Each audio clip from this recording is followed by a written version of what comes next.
പെൺകുട്ടികൾക്ക് സൗന്ദര്യം കൂടിയതുകൊണ്ടാണ് സാധാരണഗതിയിൽ ബലാത്സംഗങ്ങൾ നടക്കുന്നത് എന്നാണ് പൊതുവെ മുസ്ലിം പുരോഹിതന്മാർ പറയാറുള്ളത്. അതായത് പ്രവാചകന്റെ ചര്യ അനുസരിച്ചിട്ടാണെങ്കിൽ നൗഷാദ് ബാക്കവിയുടെ പ്രസംഗം ഒന്ന് കടമെടുത്താൽ അദ്ദേഹം കൃത്യമായിട്ട് കാര്യം പറയുന്നുണ്ട്. അതുപോലെ നൗഷാദ് ഹസനി അദ്ദേഹവും കൃത്യമായിട്ട് പറയുന്നുണ്ട്, ഒരു സുന്ദരിയായ പെണ്ണ് റോഡിൽ കൂടി വഴി നടന്നു പോകുമ്പോൾ പ്രവാചകൻ ആ പെണ്ണിനെ കണ്ട് കാമം തോന്നിയാൽ അവൾ അവിടെ നിന്നോട്ടെ, ഇനി മുതൽ അവളെ സുഖിപ്പിക്കാനും അവളിൽ നിന്നും സുഖമെടുക്കാനുമുള്ള റൈറ്റ്സ് എനിക്കാണ് എന്ന് പ്രവാചകൻ പറയുമായിരുന്നത്രേ. കെട്ടിച്ചു കൊടുക്കാനും കെട്ടിക്കാനും കെട്ടാനും ഒക്കെ ഏറ്റവും സമർത്ഥനായ ആളാണ് മാനവരിൽ മനോഹരനായ പ്രവാചകൻ എന്ന് പറയുന്നത് നമ്മൾ ആരുമല്ല, ഈ മുസ്ലിം പുരോഹിതന്മാര് തന്നെ പറയുന്നതാണ്. അപ്പൊ അവർക്ക് പറയാം, നമുക്കതെടുത്ത് വിമർശിക്കാൻ പാടില്ല എന്നത് കോണാത്തിലെ നിയമമാണ്, അതൊക്കെ അങ്ങ് മടക്കി വെച്ചോ, ഇതൊന്നും ഇന്നിവിടെ ചെലവാകത്തില്ല. ഇപ്പോ സുന്ദരികളായ പെൺകുട്ടികൾ പുരുഷന്റെ ശ്രദ്ധ ആകർഷിക്കുമെന്ന് മധ്യപ്രദേശിലെ കോൺഗ്രസ് MLA ഹൂൽ സിംഗ് ബരയ്യയാണ് ഒരു സ്ത്രീവിരുദ്ധ പരാമർശം നടത്തിയതായിട്ട് മാധ്യമങ്ങളിൽ തെളിയുന്നത്. അതായത് എന്താണോ മുസ്ലിം പറയുന്നത് അത് തന്നെയാണ് കോൺഗ്രസും പറയാനുള്ളത് എന്നത് യാഥാർത്ഥ്യമല്ലേ? പിന്നോക്ക സമുദായങ്ങളിലെ സ്ത്രീകൾ സുന്ദരികളല്ല, എങ്ങനെയാണ് അവർ ബലാത്സംഗത്തിന് ഇരകളാകുന്നത്? ഇനിയും സ്ത്രീയുടെ നഗ്നത കാണുമ്പോഴാണ് ബലാത്സംഗം ചെയ്യാൻ തോന്നുന്നത് എന്ന് നമ്മുടെ ബാലുശ്ശേരി പറയുന്നു. അതുപോലെ MM അക്ബർ പറയുന്നു. ചോദിക്കട്ടെ, മദ്രസയിൽ വരുന്ന പിഞ്ചു പൈതലുകളുടെ ശരീരത്തിന്റെ ഏത് ഭാഗത്തെ മുഴുമുഴുപ്പ് കണ്ടിട്ടാണ് ഉസ്താദുമാർക്ക് അവരെ കയറി പിടിക്കാനും കമിഴ്ത്തി കിടത്തി പാരച്യൂട്ടിന്റെ വെളിച്ചെണ്ണ പ്രയോഗം നടത്താനും തോന്നുന്നത്? അപ്പോ ഇതൊക്കെ വേട്ടക്കാരായിട്ടുള്ള ആളുകളെ രക്ഷപ്പെടുത്തുന്നതിന് വേണ്ടി മാത്രമാണ്. അപ്പോൾ ഇപ്പോ ഈ മതം പറയുന്നത് തന്നെ രാഷ്ട്രീയക്കാരും പറഞ്ഞു തുടങ്ങിയാൽ നമ്മൾ എന്തോ ചെയ്യും? സത്യസന്ധമായിട്ടുള്ള വാർത്തകളൊന്നും റിപ്പോർട്ട് ചെയ്തിട്ടില്ലെങ്കിലും എതിർഭാഗത്ത് ഹിന്ദുക്കളെയോ ക്രിസ്ത്യാനികളെയോ അടിക്കാൻ ഒരു വടി കിട്ടിയാൽ മുസ്ലിങ്ങൾ കൃത്യമായിട്ട് അത് പ്രയോജനപ്പെടുത്തും. നമ്മൾ കണ്ടതാണ് കഴിഞ്ഞ 2 മാസങ്ങൾക്ക് മുമ്പ് ധർമ്മസ്ഥലയിൽ ആരും കൊല്ലപ്പെട്ടിട്ടില്ലാത്ത സാഹചര്യത്തിൽ പോലും അനന്യ ഭട്ട് എന്ന് പറയുന്ന ഒരു പെൺകുട്ടിയെ കാണാനില്ല എന്ന ഒരു കള്ളക്കഥ കെട്ടിച്ചമച്ച്, വിവാഹം പോലും കഴിഞ്ഞിട്ടില്ലാത്ത, മക്കളെ പ്രസവിച്ചിട്ടില്ലാത്ത ഒരു സ്ത്രീ എൻ്റെ മകളെ കാണാനില്ല എന്ന് പറഞ്ഞിട്ട് രംഗത്ത് വന്നത് നമ്മൾ കണ്ടതാണ്. ആലോചിച്ച് നോക്കണം. 100 കണക്കിന് പെൺകുട്ടികൾ കൊല്ലപ്പെട്ടു എന്നും അത് ഞാൻ കുഴിച്ചിട്ടു എന്നും പറഞ്ഞു വേറൊരുത്തൻ TV ചാനലിൽ വന്നിരുന്ന് പറയുന്നു. ഇത്രമാത്രം ഹൈപ്പാണ് അത്തരം വാർത്തകൾക്ക് ഈ കേരളത്തിൽ കിട്ടിയത്. MBBS മണിപ്പാലിൽ 2003 പഠിച്ചിരുന്ന അനന്യ ഭട്ട് എന്ന മകളെ ഈ മഞ്ജുനാഥ ക്ഷേത്ര പരിസരത്ത് വെച്ച് കാണാതായെന്നും അവളുടെ ആസ്തിയെങ്കിലും, അതായത് എത്ര സമ്പത്തുണ്ട് എന്ന് കണ്ടെത്താൻ കഴിഞ്ഞിട്ടില്ല, ഒരു പിക്ചർ കിട്ടിയിട്ടില്ല, ഏതെങ്കിലും ഒരു ഫോട്ടോ. ഇപ്പോൾ എന്തായിരുന്നാലും നീറ്റ് എഴുതിയപ്പോൾ ഒരു ഫോട്ടോ ഉണ്ടാകുമല്ലോ, അമ്മയുടെ കയ്യിലൊരു ഫോട്ടോ ഉണ്ടാകില്ലേ? ഈ കുട്ടി കോളേജിൽ പഠിച്ചിരുന്ന കുട്ടിയാണല്ലോ, മണിപ്പാലിലല്ലേ MBBS പഠിച്ചത്. സ്വാഭാവികമായിട്ടും 2003 എന്ന് പറയുമ്പോൾ അത്ര വലിയ കാലഘട്ടമൊന്നുമല്ല. ഒരു പിക്ചറെങ്കിലും ഇല്ലാതിരിക്കുക, എവിടെ പോയി? അപ്പോ ഈ പെൺകുട്ടിയെ കാണാതായി. ഇനി ആ പെൺകുട്ടിയുടെ മരണാനന്തര കർമ്മങ്ങൾ ചെയ്യുന്നതിന് വേണ്ടി മതപരമായ ചില ചിട്ടവട്ടങ്ങളുണ്ട്, അതിൻ്റെ ആസ്തി കിട്ടണം. മരണാനന്തര കർമ്മങ്ങൾ തനിക്ക് ചെയ്തേ തീരൂ എന്ന് പറഞ്ഞ അമ്മ ആരാ വരുന്നത്? സുജാത ഭട്ട് എന്ന ഒരു അമ്മ. മാധ്യമപ്രവർത്തകരെയാണ് ആദ്യം സമീപിക്കുന്നത്. കേരളത്തിൽ കോളിളക്കമുണ്ടാക്കിയ വാർത്തയായിരുന്നു. കാരണം എന്താ? മഞ്ജുനാഥ ക്ഷേത്രത്തെ പരിസരത്ത് വെച്ചിട്ട് ആ പെൺകുട്ടിയെ കാണാതായത്. അപ്പൊ ആരാ അതിന്റെ കാരണക്കാരൻ? ക്ഷേത്രക്കാരാണ് എന്ന് പറഞ്ഞു വെക്കണം ഇവർക്ക്. മീഡിയ 1, മനോരമ, മാതൃഭൂമി, ഏഷ്യാനെറ്റ് ആഘോഷിക്കുന്നു.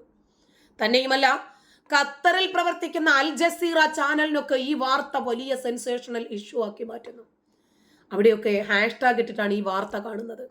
അനന്യയുടെ തിരോധാനം അന്വേഷിക്കുക എന്ന് പറഞ്ഞ് കേരളത്തിലെ കാണാതായ പെൺകുട്ടികളുടെ ഒക്കെ ഒരുപക്ഷെ അസ്ഥി കർണാടകയിലെ മഞ്ജുനാഥ ക്ഷേത്രത്തിൽ ബലാത്സംഗം ചെയ്ത് കൊല്ലപ്പെട്ട രൂപത്തിൽ കാണാം. കേരളത്തിലാണ് ഇത്തരം വാർത്തകൾ പ്രത്യക്ഷപ്പെടുന്നത്.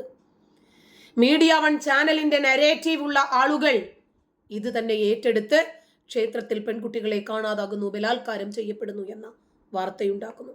അടിസ്ഥാനരഹിതമായ വാർത്തകൾക്ക് എത്ര പെട്ടെന്നാണ് കേരളത്തിൽ സ്വീകാര്യത ലഭിക്കുന്നത് എന്ന് നോക്ക്.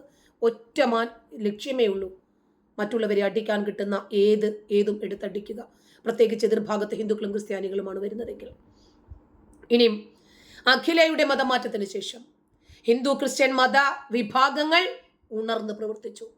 ജോസഫ് മാഷിന്റെ കയ്യും കാലും വെട്ടലിന് ശേഷം കേരളത്തിന്റെ മതേതരത്വം ഉണർന്ന് പ്രവർത്തിച്ചു. അങ്ങനെ ലവ് ജിഹാദ്, നാർക്കോട്ടിക് ജിഹാദ് ആളുകൾക്ക് പറഞ്ഞു മനസ്സിലായി കിട്ടി.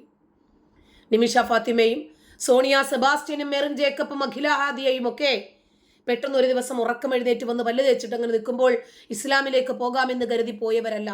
അതിൻ്റെയൊക്കെ ഇടയ്ക്ക് മീഡിയേറ്റർമാരായി പെൺചിലന്തികൾ പ്രവർത്തിച്ചത് കൊണ്ടാണ് എന്ന് അമുസ്ലിം പെൺകുട്ടികൾക്ക് മനസ്സിലായി. എന്നിട്ട് മനസ്സിലാകാതെ വേലി ചാടുന്ന ആൾക്കാരുണ്ട്. അതിന് കോല് കൊണ്ട് മരണം, അത്രേ ഉള്ളൂ. അപ്പോൾ പിന്നീട് ലവ് ജിഹാദൊക്കെ തുലവും തുച്ഛമായിട്ട് വന്നു. പിന്നെ അമ്പലത്തിൽ പോയാൽ പെൺകുട്ടികൾ ബലാത്സംഗം ചെയ്ത് കൊല്ലപ്പെടുന്നു എന്ന ഒരു വാർത്ത ഉണ്ടാക്കിയെടുക്കുകയാണ്. ക്ലീനിങ് തൊഴിലാളിയുടെ മൊഴി പ്രകാരം സൈറ്റ് 50 ലക്ഷം രൂപ മുടക്കി 13 സ്ഥലങ്ങളിൽ കുഴിക്കുവാണ്. എന്ത് കിട്ടി? ഒന്നും കിട്ടിയില്ല. ആരുടെയും അസ്ഥി കിട്ടിയില്ല. അപ്പോൾ സുജാത ഭട്ട് എന്തുവാ പറഞ്ഞു വെച്ചത്? 2003 തൻ്റെ മകൾ അനന്യ ഭട്ട് ധർമ്മസ്ഥലയിൽ ബലാത്സംഗം ചെയ്ത് കൊലപ്പെടുത്തി. ക്ഷേത്ര പരിസരത്ത് കുഴിച്ചിട്ടു. ക്ഷേത്ര പരിസരം കുഴിക്കണം, എനിക്ക് എൻ്റെ അസ്ഥി വേണം, മരണാനന്തര കൃത്യങ്ങൾ ചെയ്യാൻ. CBIയുടെ കൊൽക്കത്ത യൂണിറ്റിലെ സ്റ്റെനോഗ്രാഫർ ആയിരുന്നു എന്നാണ് ഈ സുജാത ഭട്ട് സ്വയം പരിചയപ്പെടുത്തുന്നത്. അങ്ങനെ പേരുള്ള ഒരു സ്റ്റെനോഗ്രാഫർ ഇതുവരെ ഇല്ല എന്ന് CBIയിൽ ജോലി ചെയ്തതായിട്ടുള്ള ഒരു രേഖയുമില്ല എന്ന് അന്വേഷണ സംഘം കണ്ടെത്തുന്നു. എന്ത് സമർത്ഥമായിട്ടാണ് ഈ സോഷ്യൽ മീഡിയ കാലഘട്ടങ്ങളിൽ പബ്ലിക്കിൽ വന്നിരുന്ന് നുണ പറഞ്ഞതെന്ന് കേട്ടോ. എതിർഭാഗത്ത് ഹിന്ദുക്കളായതുകൊണ്ടാ, ക്ഷേത്രമായതുകൊണ്ടാ. എന്നാലേ വാർത്തകൾക്ക് കൂടുതൽ നമുക്ക് സെൻസേഷണൽ ആകത്തുള്ളൂ. 2003 തൻ്റെ മകൾ കസ്തൂർബ മെഡിക്കൽ കോളേജിൽ, അതായത് മണിപ്പാലിൽ അവിടെ MBBS പഠിച്ചിരുന്നു എന്ന് സുജാത പറയുന്നു. എന്നാൽ 1998 മുതൽ 2005 വരെ ഈ കാലയളവിൽ നടത്തിയ പോലീസ് അന്വേഷണത്തിൽ അനന്യ ഭട്ടിന്റെ മകൾ അനന്യ ഭട്ട് എന്ന പേരിൽ ഒരു വിദ്യാർത്ഥിയും KMC മണിപ്പാലിലോ KMC മംഗളൂരുവിലോ MBBSന് ചേർന്നിട്ടേയില്ല. ഇതൊക്കെ കണ്ടെത്തുമെന്ന് അറിഞ്ഞുകൊണ്ട് തന്നെയല്ലേ സോഷ്യൽ മീഡിയയിൽ വന്ന് ഇത്തരം നുണകൾ പറയുന്നത്. അതായത് ഗർഭിണിയുടെ കുട്ടിയെ ശൂലത്തിൽ കുത്തിയെടുത്തു എന്നൊക്കെ പറഞ്ഞില്ലേ, അങ്ങനെ ഒരു ഗർഭിണിയുമില്ല, അങ്ങനെ ഒരു ശൂലവുമില്ല, അങ്ങനെ ഒരു കുഞ്ഞുമില്ല. ഇന്നേ വരേക്കും അതിന് തെളിവ് കൊണ്ടുവരാൻ വിമർശകർക്ക് സാധിച്ചിട്ടുമില്ല. ഇനിയും സുജാത ഭട്ടിന് മകളുണ്ടായിരുന്നോ? ഇല്ല. അതുകൊണ്ടാണല്ലോ അനന്യ ഭട്ടിന്റെ ഒരു ഫോട്ടോ പോലും, പോട്ടെ SSLCക്ക് അതല്ലെങ്കിൽ PUC ഏതെങ്കിലുമൊക്കെ മാർക്കുകൾ ഉണ്ടാകുമല്ലോ, ഇവരെ നീറ്റ് എഴുതിയിട്ടുണ്ടാകണമല്ലോ, കോളേജ് പ്രവേശന കത്തുകളോ തിരിച്ചറിയൽ രേഖകളോ എന്തെങ്കിലും ഇങ്ങനെ ഒരു ആളുണ്ടായിരുന്നു എന്ന് തെളിയിക്കാനുള്ള അനുബന്ധ രേഖ ഒന്നും ഹാജരാക്കാൻ ഇവർക്ക് സാധിക്കാതെ കോടതിയിൽ ഇവർ പരാജയപ്പെട്ടു. അനന്യ ഭട്ടിന്റെ മകളാണ് എന്ന് പറയുന്ന അനിൽ ഭട്ടിന്റെയും സുജാത ഭട്ടിന്റെയും മകളാണ് എന്ന് പറയുന്ന അനന്യ ഭട്ട് ഇവരുടെ അമ്മയായിട്ട് സുജാത സ്വയം പരിചയപ്പെടുത്തുന്നു. അങ്ങനെ ഒരു വിവാഹം നടന്നു എന്നതിൻ്റെ രേഖാമൂലം തെളിവില്ല. അങ്ങനെ ഒരു അനിൽ ഭട്ട് എന്ന ഒരാളുണ്ട് എന്നതിനും തെളിവില്ല. ഒരു തെളിവും ഹാജരാക്കാൻ സുജാതയ്ക്ക് സാധിച്ചിട്ടില്ല. തന്നെയുമല്ല 1999 2005 ശിവമോഗയിലെ റിപ്പൺപേട്ടില് പ്രഭാകർ ബാലിക എന്ന വ്യക്തിയുമായി ഇവർ ലിവിംഗ് റിലേഷനിലായിരുന്നു എന്ന് അന്വേഷണം ചെന്നു നിന്നു. അവർക്ക് കുട്ടികളും ഉണ്ടായിരുന്നില്ല. ഇവര് മക്കൾക്ക് പകരം നായ്ക്കളെയാണ് വളർത്തിയിരുന്നത് അത്രേ. 2003 കന്നഡ പ്രാദേശിക മാസികയിൽ അവരുടെ ഫോട്ടോ ഉൾപ്പെടെ ഒരു ലേഖനം ഉണ്ടായിരുന്നു. അതാണ് CBI കണ്ടെത്തിയത്. പോലീസ് അന്വേഷണ വൃത്തങ്ങൾ അതാണ് കണ്ടെത്തിയത്. ഒരു കേന്ദ്ര അന്വേഷണ ഏജൻസിയിൽ ഇങ്ങനെ ജോലി ചെയ്യുന്നുണ്ടെങ്കിൽ മകളെ കാണാതായി എന്ന പരാതി കൊടുക്കാൻ 22 വർഷം വരെ CBIയിൽ പ്രവർത്തിക്കുന്ന ഒരു സ്ത്രീ എന്തിനു കാത്തിരിക്കണം? അന്വേഷണ ഉദ്യോഗസ്ഥർ കണ്ടെത്തിയതാണ്. 2003 local police station case file ചെയ്യാൻ വിസമ്മതിച്ചെങ്കിൽ മറ്റ് പോലീസ് സ്റ്റേഷനുകളെ കോടതിയൊക്കെ സമീപിക്കാൻ കഴിയില്ലേ? കാരണം ഇവർക്ക് ആ മേഖലയിലാണ് ഇവർ വർക്ക് ചെയ്തെന്ന് ഇവർ പറയുന്നുണ്ടല്ലോ. സ്കൂൾ രേഖകൾ മുതൽ തിരിച്ചറിയൽ രേഖകൾ വരെ മകളുടെ അസ്തിത്വത്തിന് സ്ഥിരീകരിക്കുന്ന ഒരുപാട് തെളിവുകൾ പൂർണ്ണമായിട്ടും എന്തുകൊണ്ടാണ് ഇവരുടെ കയ്യിലില്ലാത്തത്?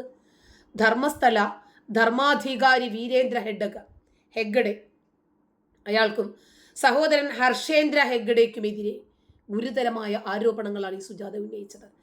എന്നിട്ടും സുജാത ഭട്ട് അന്വേഷണ ഉദ്യോഗസ്ഥരുമായി സഹകരിക്കാതെ ഒളിവിൽ കഴിഞ്ഞു. ജമാഅത്തെ ഇസ്ലാമി ബന്ധമുള്ള ചാനലുകൾക്ക് ഇവരെന്തുകൊണ്ടാണ് ഇന്റർവ്യൂ നൽകുന്നത് എന്ന് അന്നും ഉയർന്നു വന്ന ചോദ്യം. കാരണം അന്വേഷണ ഉദ്യോഗസ്ഥർക്കൊന്നും ഇവരെ കണ്ടെത്താൻ കഴിയുന്നില്ല. പക്ഷേ ഈ ചാനലുകളിൽ ഇവർ വരുന്നുണ്ട്. ഇതൊരു ഗൂഢാലോചനയാണ്. സനാതന ധർമ്മത്തെ തകർക്കുക എന്ന വൻ ഗൂഢാലോചനയാണ് എന്ന് അന്വേഷണ വൃത്തങ്ങൾ കണ്ടെത്തുന്നു. പുറകിൽ കർണാടക MLAയുടെ അഭിപ്രായ പ്രകാരം കേരളത്തിൽ നിന്നുള്ള ഒരു മന്ത്രിയും കേരളത്തിലെ ഒരു വാർത്താ ചാനലുമാണ് എന്ന് അന്വേഷണ ഉദ്യോഗസ്ഥർ കണ്ടെത്തുന്നു. എങ്ങനെയുണ്ട്?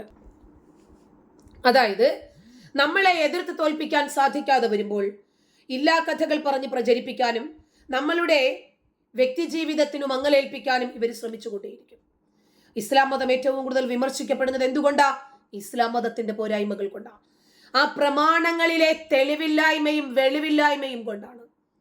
അതുകൊണ്ട് ഹിന്ദുക്കളെ കയറി പറയേണ്ട കാര്യമുണ്ട്. ഉസ്താദുമാർ മദ്രസയിൽ കുട്ടികളെ പീഡിപ്പിക്കുന്നു.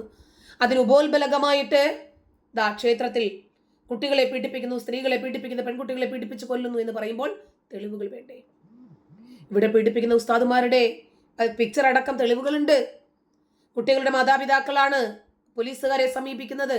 അതുകൊണ്ട് ഇവിടെ വ്യക്തമായ തെളിവുകളുണ്ട്. ഈ ഇല്ലാത്ത തെളിവുകൾ വെച്ചിട്ട് എത്ര തന്നെ കള്ളങ്ങൾ പറഞ്ഞ്, എത്ര കാപഠ്യങ്ങൾ പറഞ്ഞ് ഇവരെത്ര തന്നെ ഹിന്ദുക്കളെയും ക്രിസ്ത്യാനികളെയും ഒക്കെ ഇല്ലാതാക്കാൻ ശ്രമിച്ചിരുന്നാലും ശരി, സത്യം ഒരു നാൾ പുറത്തു വരുമെന്ന് ധർമ്മസ്ഥലയും തെളിയിച്ചു. ഇപ്പോൾ സുജാത വട്ടുമില്ല, അനിൽ വട്ടുമില്ല, അനന്യ വട്ടുമില്ല. നന്ദി.